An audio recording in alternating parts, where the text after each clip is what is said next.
Hello जी, अस्सलाम वालेकुम। My name is doctor Sanaullah Jamali. आज मैं आप लोगों से बात करने जा रहा हूँ अबाउट इम्पोर्टेंट प्रिंसिपल जो हमें ज़िंदगी के अंदर काम आती है, जिसे 80-20 प्रिंसिपल बोलते हैं। 80-20 प्रिंसिपल को परेटो प्रिंसिपल भी बोलते हैं। ये मैं आप लोगों को ईट दैट फ्रॉग में से समझाऊंगा, जिसके अंदर पूरी लेसन है इसके बारे में और इसकी ओरिजिनेशन के बारे में।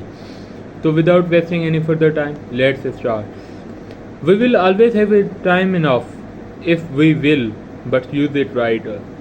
जॉन वोल्फगैंग का एक कोटेशन है जिसमें वो बोलता है कि हमारे पास हमेशा इनफ टाइम होता है अगर हम उसे सही से यूज़ करें तो।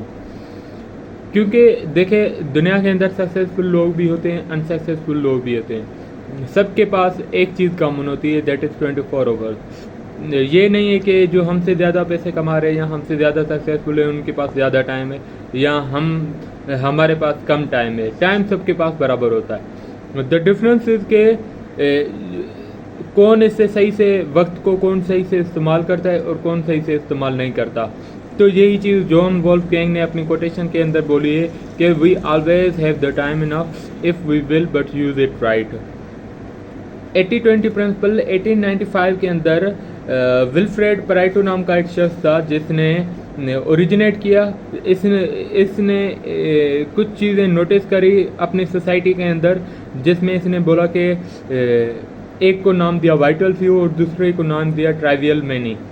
वाइटल फ्यू इसने बोला कि टॉप 20% लोग थे जो ज़्यादा पैसे कमा रहे थे और जिनका ज़्यादा इन्फ्लुएंस था। ट्राइवियल मैनी बाकी 80% लोग थे जो कम पैसे कमा रहे थे और जिनका इन्फ्लुएंस भी कम था। तो इस बेसिस पे इसने 80-20 प्रिंसिपल डिस्कवर किया। बाद में जब इसे स्टडी किया गया इकोनॉमिकल एक्टिविटीज़ के बेसिस पे, तो ये पता लगा कि 80% of your activities will account for 80% of your result. 20% of, for example 20% of your customers will account for 80% of your sales. 20% of your products or services will account for 80% of your profits. 20% of tasks will account for 80% of the value what you do and so on. बोल रहा कि हम 20% activity जो है ना हमारी, हम जो काम करते हैं 20% उसका रिजल्ट 80% हमें देता है।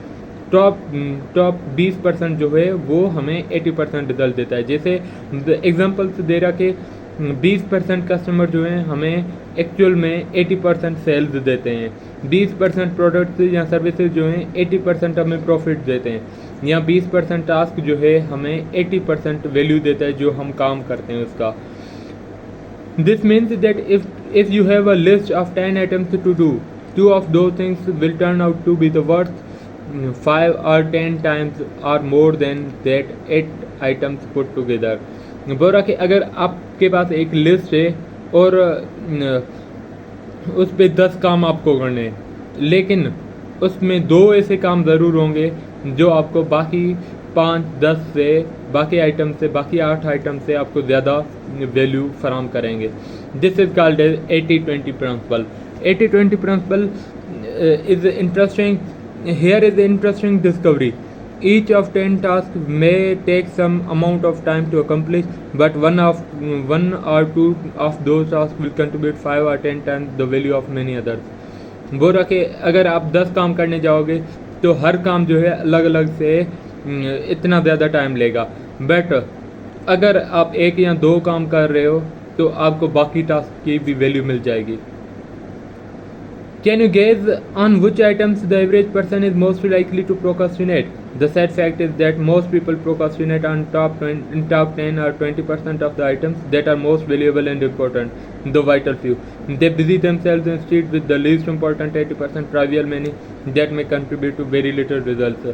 बहुत important point इसने कही, जिसमें ये बता रहा कि सैड हकीकत ये है कि लोग जो है ना वो अपना टाइम जो है वो ज़्यादातर वेस्ट कर देते हैं बॉटम 80% चीज़ों पे, मतलब जो लीस्ट इम्पोर्टेंट चीज़ें हैं उन पे, और टॉप 20% जो उन्हें 80% रिजल्ट देंगे उन पे वो कम टाइम देते हैं, वो टाइम देते ही नहीं पाते। हमारा ये एक बुरी आदत होती है, हम अपने सोसाइटी के अंदर देखते हैं कि हम कोशिश करते हैं कि सब चीज़ें हम एक जगह पे कर लें, जबकि ये पॉसिबल नहीं होता। अगर हम 1 या 2 काम अच्छे से करें तो हमारे दिन जो है वो बेस्ट हो जाएगा। लेकिन ये हम नहीं करते, इंस्टेड हम चाहते हैं कि हम सारी चीज़ें कर लें, और उसकी वजह से हकीकत ये होता है कि टॉप 20% जो हमारे इंपॉर्टेंट काम होते हैं वो भी रह जाते हैं, या हम प्रोक्रास्टिनेट, लेजीनेस, सुस्ती करने लग जाते हैं।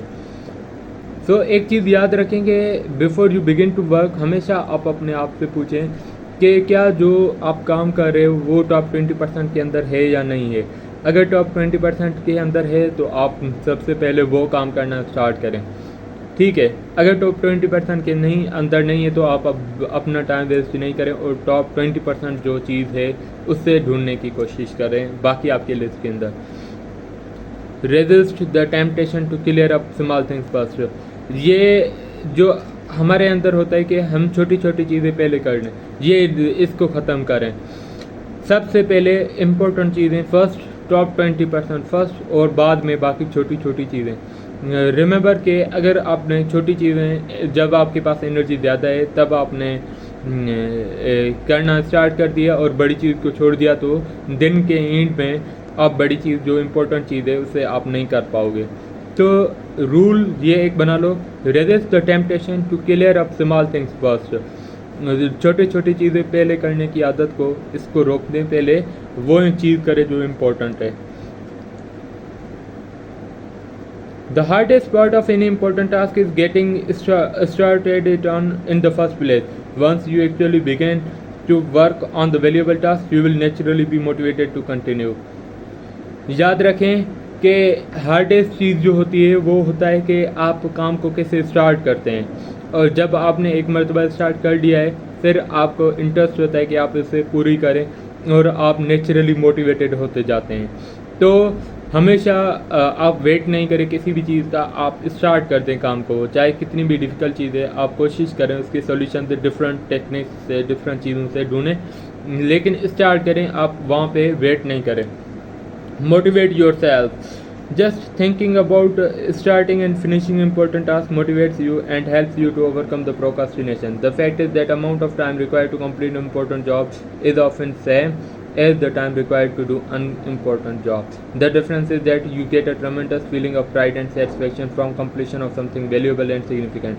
बोरा यही चीज़ कि जो चीज़ आपको मोटिवेट करेगी ना, वो ये है कि आप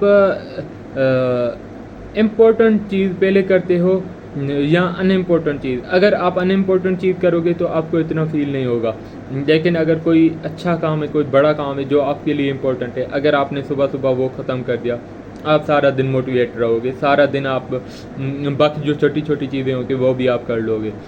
तो टॉप 20% चीज़ है ना, वो बहुत इम्पोर्टेंट है। तो लिस्ट, आप टू डू लिस्ट में से हमेशा आप पूछें कि कौन सी मेरी चीज़ें जो टॉप 20% में इंक्लूडेड होती हैं। Time management is really life management, personal management. याद रखें, टाइम मैनेजमेंट जो होता है वो लाइफ मैनेजमेंट होता है, पर्सनल मैनेजमेंट होता है। जो आप नेक्स्ट की चीज़ करने जा रहे हो, that comes in your time management, कि आप अपने टाइम को कैसे मैनेज कर रहे हो, कैसे अपने टास्क को मैनेज कर रहे हो। अगर आप गलत करोगे तो आप वेस्ट कर दोगे टाइम को। अगर आप सही तरीके से टाइम यूटिलाइज करोगे सही चीज़ों के अंदर, तो your life will be amazing, because time management is a life management and personal management. It is key to determinant of your success in life and work. ये की डिटरमिनेंट है आपके success के अंदर और आपके काम के अंदर, याद रखें। आई होप कि इसमें से आपको कुछ लेसन्स मिले होंगे। Thank you so much for watching this video. मिलते हैं किसी और वीडियो के अंदर।